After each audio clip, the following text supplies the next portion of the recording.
Meski Karun dihormati, karena suaranya yang merdu, dan perannya dalam dakwah, Karun masih hidup dalam kesulitan ekonomi. Setelah menikah, dan punya anak, ia mulai merasa sulit memenuhi kebutuhan keluarganya. Suatu ketika Karun menemui Nabi Musa.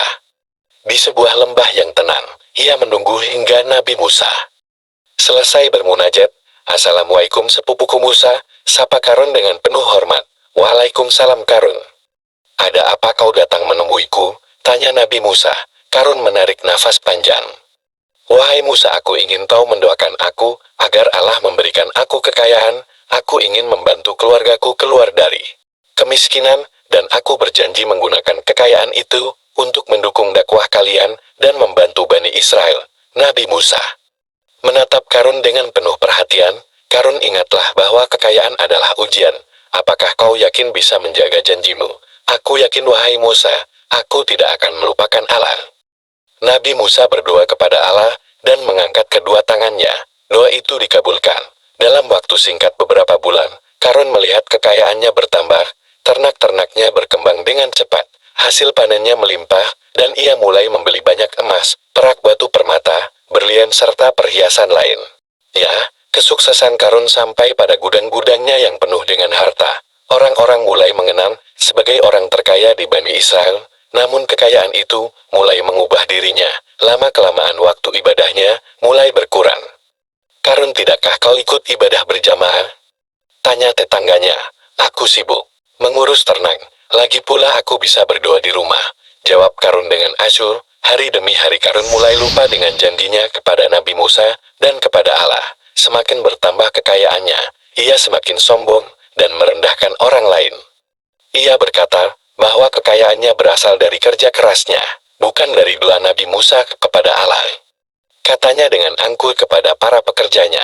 Tetangganya mulai berbisil, "Karun yang dulu rendah hati, rajin ibadah, tapi saat kaya, ia berubah jadi congkak dan sombong." Singkat cerita, suatu pagi yang cerah, Nabi Musa datang menemui Karun ke rumahnya yang seperti istana.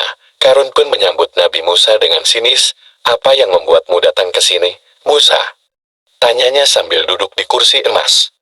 "Apakah kau ingin mengajarkan sesuatu tentang zakat lagi?"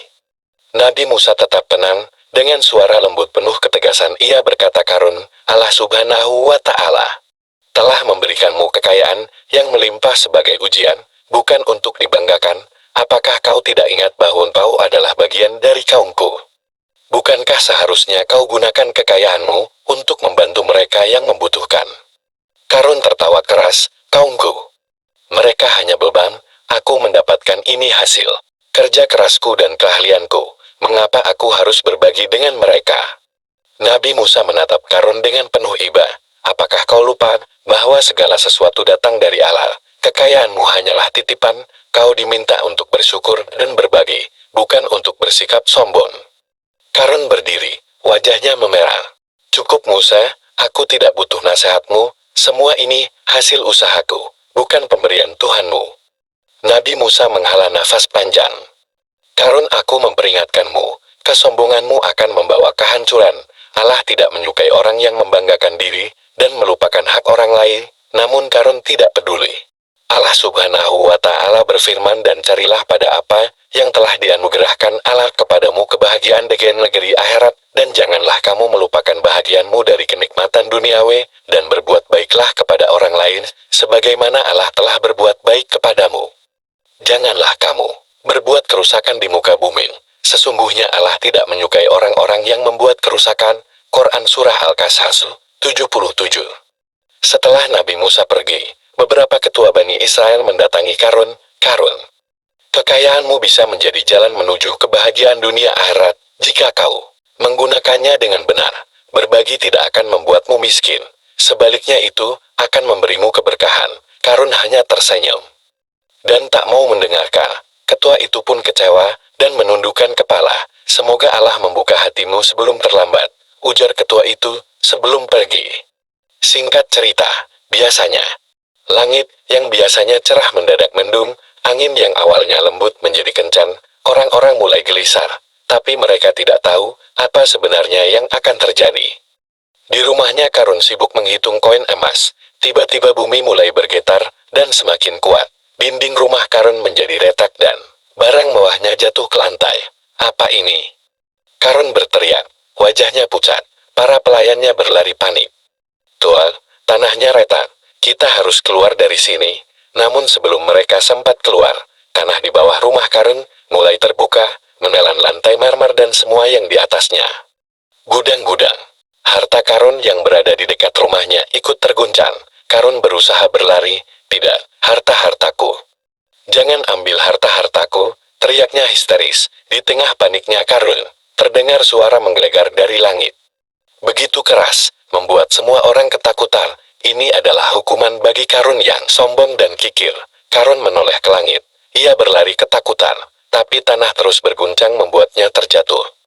Ia merangkak, tetapi lubang besar di tanah mendekatinya. Tidak, tolong, jangan ambil aku, suaranya serak. Bumi seperti hidup menelannya semua hartanya yang lain, saat tubuh Karun tersedot ke dalam tanah. Ceritanya terdengar seluruh kota.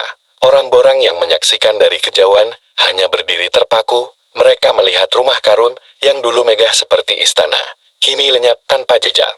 Tanah yang menelan rumah itu kembali menutup, seolah tak pernah ada apapun di tempat itu. Subhanallah, bisik seorang pria tua dengan wajah pucat. Allah benar-benar menunjukkan kekuasaannya. Seorang wanita yang dulu ngiri dengan harta Karun, sekarang menangis terseduh. Kekayaannya tak bisa menyelamatkannya dari azab Allah. Nabi Musa berdiri di tengah kerumunan. Ia berkata, inilah akibat dari kesombongan dan kekikiran. Allah Subhanahu wa Ta'ala tidak menyukai orang yang sombong. Semoga kejadian ini memberikan pelajaran bagi kita semua. Penduduk di kota Citu menundukkan kepala merenungkan nasihat Nabi Musa. Tidak ada yang berani berbicara, karena mereka baru saja menyaksikan bukti nyata kebesaran Allah Subhanahu wa Ta'ala. Orang-orang yang menyaksikan kejadian itu tersadar bahwa kekayaan yang melimpah bukan jaminan buat kita selamat dari siksaan Allah. Hanya keridaannya lah yang bisa menyelamatkan kita. Sebab hanya Allah lah yang melapangkan dan menyempitkan rezeki bagi yang Dia kehendaki. Kalau bukan karena lindungan Allah Subhanahu wa Ta'ala, kata mereka, tentu mereka juga akan binasa seperti Karun tersebut. Allah berfirman, dan jadilah orang-orang yang kemarin mencita-citakan kedudukan Karun itu, berkata, aduhai, benarlah Allah melapangkan rezeki bagi siapa yang Dia kehendaki, bagi hamba-hamba hasbanya, dan menyempitkannya. Kalau Allah tidak melimpahkan karunia-Nya atas kita, benar-benar Dia akan membenamkan kita pula. Tidak beruntung orang-orang yang mengingkari nikmat Allah. Surah Al-Qasas 82. Kisah Karun diceritakan dari generasi ke generasi sebagai peringatan. jangan pernah lupa untuk bersyukur dan menggunakan nikmatnya untuk kebaikan. Demikianlah sahabat beriman. Sedikit kisah tentang Karun, semoga bermanfaat. Akhir kata, wabillahi taufik wal hidayah. Assalamualaikum warahmatullahi wabarakatuh.